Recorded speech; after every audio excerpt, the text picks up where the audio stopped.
Meski gagal meraih kemenangan, pelatih timnas Indonesia Patrick Kluivert tetap mengapresiasi performa anak asuhnya saat menghadapi Lebanon Senin malam. Kluivert menilai skuad timnas Indonesia mampu beradaptasi dengan baik dalam sistem permainan baru yang dirancangnya sebagai persiapan menuju ronde keempat kualifikasi Piala Dunia 2026 pada Oktober mendatang.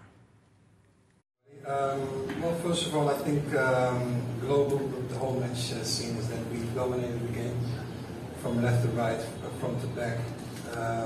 Had fantastic actions, individual actions. We had some few chances.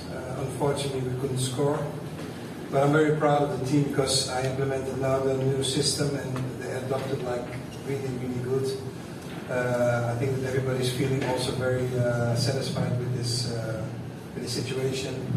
But overall, I'm very proud of my team. They give a lot of effort, they give a lot of heart, and unfortunately we couldn't score. But this is a really good moment to build on towards Saudi Arabia and Iran.